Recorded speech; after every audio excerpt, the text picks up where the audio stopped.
everyone, welcome back to my channel High Point, the best place to have contents related to NTA, UGC, NET, JRF, English language and literature.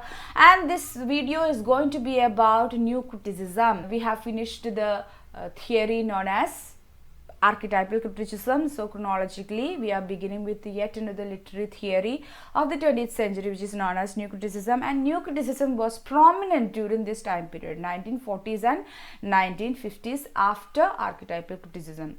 Okay, so if you have not yet following my channel in here YouTube and also not in Instagram, then you are missing out many free materials that we are providing in both these platforms for your net preparations of English language and literature. So in Instagram you can have, in a daily basis we are sharing small videos, and also we are sharing study cards. In my Instagram story, a lot of things are going on in the form of inspirational thoughts. We are providing study cards too, and lively attemptable quiz is also going on Instagram story. So do go there and follow me if you are interested to have this entire free materials, and at the same time subscribe to my YouTube channel and press the bell icon while you subscribe, for I don't want you to miss any of the updates that we are making in here. So you will get lot of free materials about NTA, UGC, NET, JRF, English language and literature if you follow me in either of this platform. But if you are looking for some serious, well arranged, simplified online courses for your net preparation, then you can visit my website www.highpoint.in, in which we are sharing lot of things, and we have simplified the entire NTA, UGC, NET syllabus for you under 11 subjects. And you can see once you join for the free trial there, and you can see that under these 11 subjects we have provided 900 plus audio lectures, 300 plus PDF downloadable materials about selected topics, and also the whole set of previous and practice question papers as well for you to attempt live in the website. So along with the entire these materials, we are also providing 2 bonuses once you join for the courses. Like every week we are providing weekly tests in every Saturdays, and also we are providing personalized study guideline. We will revise these study guidelines according to your progress in your study. Okay, so if you want to know more about the course details and also the bonuses and offers that we are providing in the website for our courses, then you can obviously message me in this given number, or you can directly message me in Instagram page too. From the website too you can message us. Okay, so facilities are available there. Everything is simple and pretty much clear in the website. You can subscribe to the course from the website itself, following certain simple procedures. And and if you are interested in having these courses, now we have provided 15% of off for our free structure for the courses available now in the website, because we don't want you to waste any more time for waiting for the next NTA, UGC, NET exam schedule publication. You can start studying now by joining as a student to our family, joining our courses. So if you're interested, let me know, or from the website too you can join easily. So if you're interested to have some knowledge about new criticism, then stay tuned and be prepared with a paper and pen. Let's begin and have the introduction about a new criticism. So it's a type of formalist theory criticism that reached its heights during the 1940s and 1950s. So it's again somewhat a kind of formalist literary criticism. Russian formalism was a kind of formalist literary criticism in which they looked at the formal patterns of literary pieces of work. So in the same way, new criticism is also a formalist literary criticism, and it reached its heights during 1940s and 1950s. The name was derived from 1941 book, The New Criticism by John Crowe Ransom. So John Crowe Ransom is one of the major founders of this particular criticism, literary criticism known as new criticism. So Ransom, he came up with a work known as The New Criticism in the year 1941, and from this title of the book, the critical theory got its name. Okay, so please remember, John Crowe Ransom, he's not the key figure in it, but one of the pioneer figure of this particular literary criticism, and he came up with a work known as The New Criticism in the year 1941. So from that title of the book, the name got, the theory got its name. New criticism concentrates on textual explication and rejects historical and biographical study as irrelevant to the understanding of the total formal organization of a work. So this is the basic concentrated idea. In a simple terms, you can say what is going on in New Criticism. New Criticism was so critical and it concentrated on textual explication and rejected any of the historical and biographical study as relevant to study and analyze when we study a literary piece of work, especially poetry. Okay, so New Criticism concentrated totally upon the text, the work, not the author's biography, not on the historical background, not on the extra textual information that we can collect about that particular work, but it was solely concentrating on the textual explication. New critics focus upon the text as an object of formal study and follow the methodology of close reading of the text. So this is very important. Close reading, you will find this particular phrase, close reading, whenever you hear, when you read something about New Criticism, or whenever you are reading something about New Critics. Okay, so what is more important in New Criticism? It is close reading of the text. You are not looking at anything else outside the text, but you are looking inside the text, solely focusing upon the text as something that you need to study. That is the object of formal study. Okay, so the methodology that they followed in here in order to do this concentrated study of the work, that was close reading of the text. They focus on a literary work as an artistic object possessing value in and of itself. So they don't find and they don't are into looking at some other extra textual details such as author's biography, author's intention, or reader's intentions for reading this work, or any other kind of historical or biographical details related to this particular work. But they are concentrating upon the work itself, and they think that they propagated the idea that artistic work itself possesses a kind of value in itself. You don't have to look for anything extra textual in order to instill some value into the object of study, into this artistic object of study.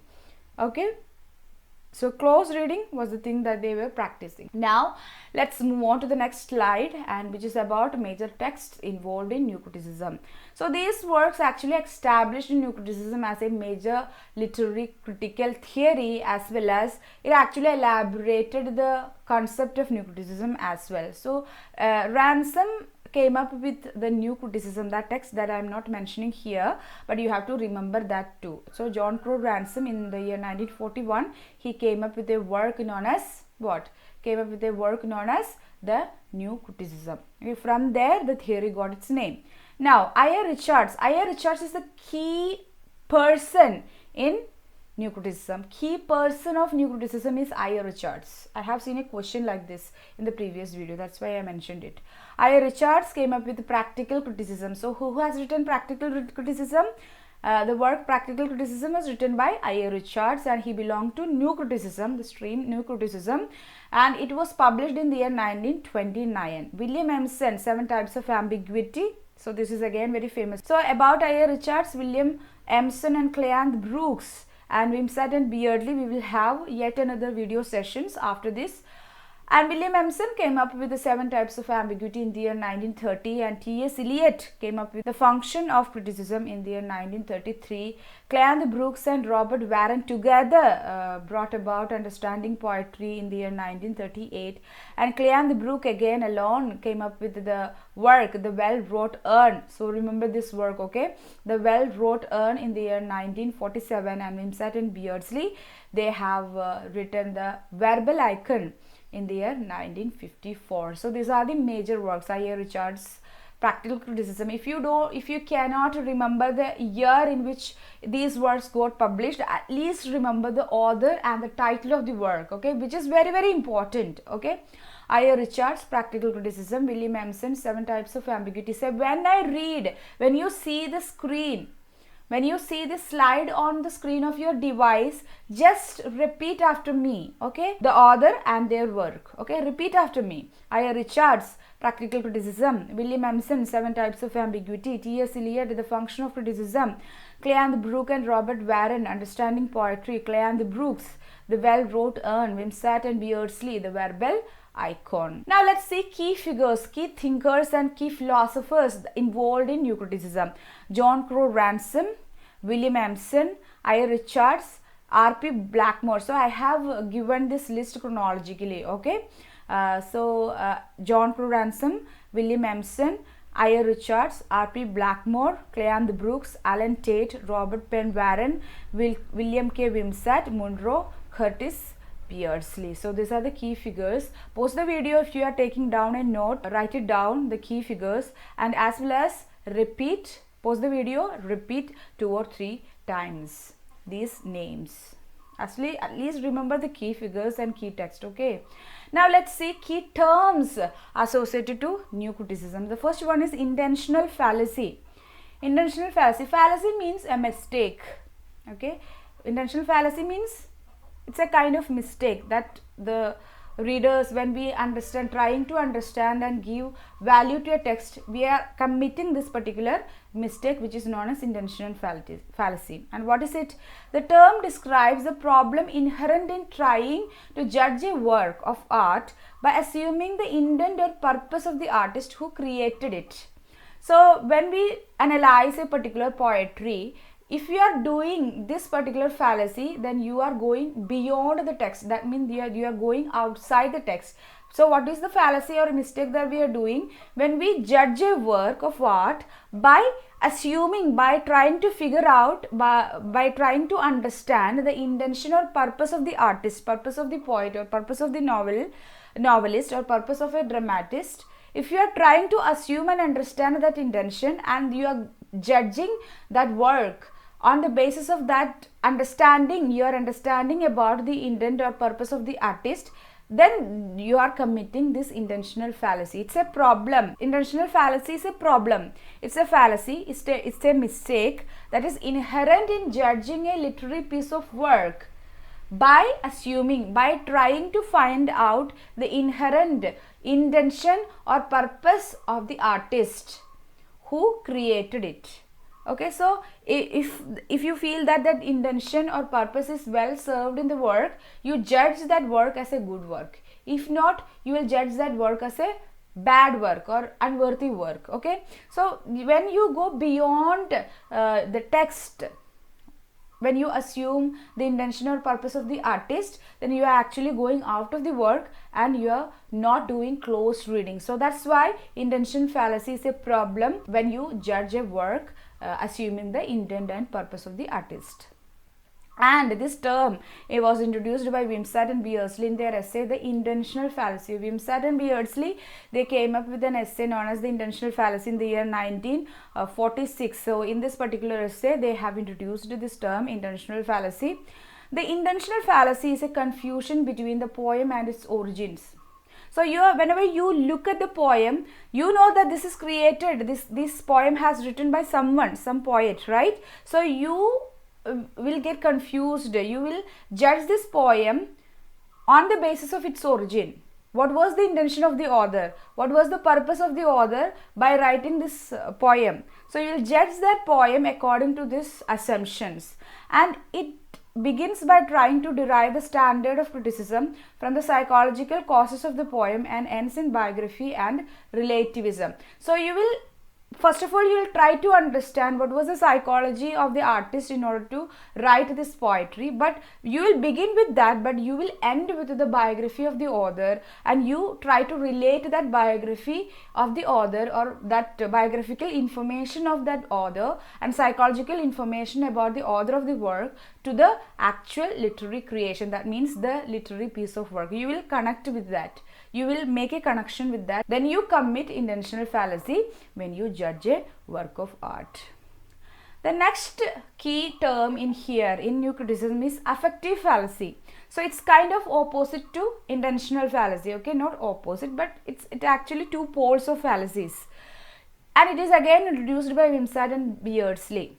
Okay, affective fallacy is also introduced by Wimsatt and Beardsley.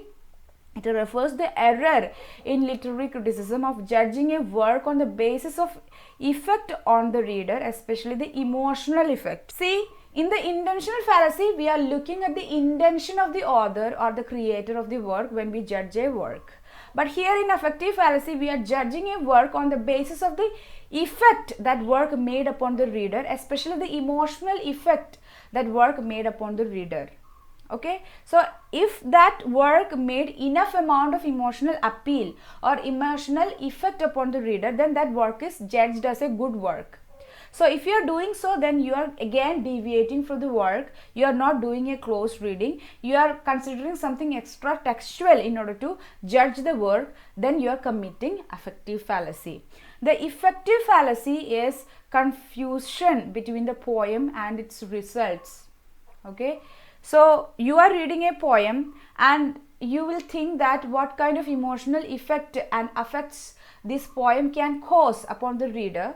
So it's a confusion that is happening between them. So affective fallacy is a confusion happening between the poem and its result, emotional results upon the readers. It begins by trying to derive the standard of criticism from the psychological effects of the poem and ends in impressionism and relativism. Here you will begin with the psychological effect that this poem can cause to the reader, but actually you will end up in impressionism. What kind of impressions this poem made in a reader, and also this impression and this text will get some, you derive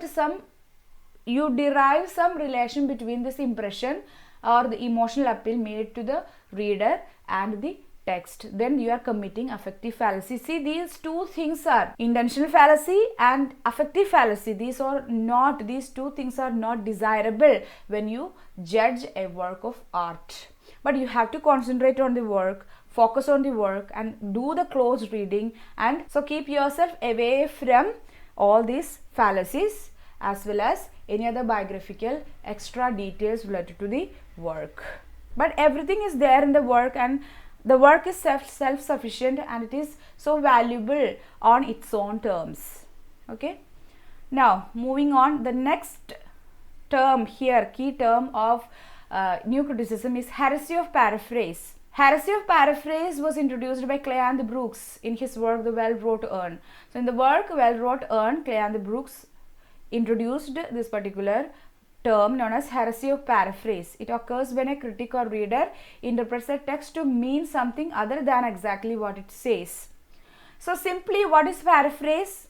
Paraphrase is something, if you are familiar with the term, some text of Shakespeare, for you to study, for college students to read the text and understand the understand the old English, not so modern English. Then in one page the actual text will going on, and in the other page you will find the paraphrase of that poetry or paraphrase of that whatever was there you to study. Such texts are available. So poetry is paraphrased. So poetry is something that is in a poetical structure, right? But paraphrase, you will write paraphrase in a prose structures. These are entirely different.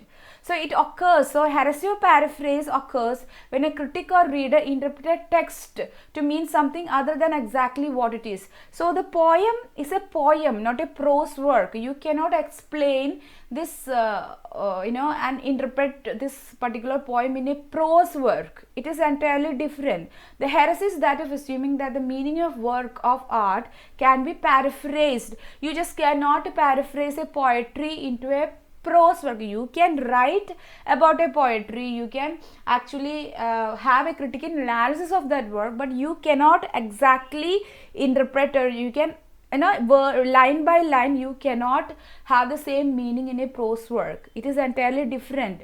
Okay? So but when you give paraphrase, you are not actually giving a critical analysis, you are not giving anything, any other information about the poetry, but you are exactly kind of translating that poetry into a prose work. Line by line you are giving meaning, but actually you are actually dismantling this poetic quality, poetic formalistic structure of a poem, and you are paraphrasing it. So it is actually a critical heresy. It is actually a critical thing done to a work that you should not do in analyzing a work when you are trying to understand a work. So it is an assumption. Heresy of paraphrase is an assumption that, and it's a negative thing to do a work, that when you assume that the meaning of a work of art can be paraphrased. You cannot paraphrase a poem. That's the truth. When we attempt to transform poetic meaning to a prose statement, such as a descriptive or thematic representation, was to injustice to a poem. So when you are doing this paraphrasing of poetry, I'm not telling about the critical analysis that you are writing in your exam. I'm not telling about your own impressions about the work when you write it down. But when you have a poem and exactly that first line is paraphrased and the second line is paraphrased, there is a particular structure going on inside a poem, and just without considering that formalistic structure, you are just assuming the meaning in some other form. You are paraphrasing that form. So when you transform a poetic meaning into a prose statement, such as a descriptive or thematic interpretation, it is an injustice to the poem. Okay, in that way too, you are going away from that work. You are not giving ample respect to the formalistic structure of that work, especially to the poem, and you are actually not understanding the poem, not doing the close reading. That is against the tenets of new criticism. Okay, so these are the major three terms, key terms that we can find in new criticism: intentional fallacy, affective fallacy, and also heresy of paraphrase. And close reading is also there, which is the essential of whatever criticism these new critics are doing.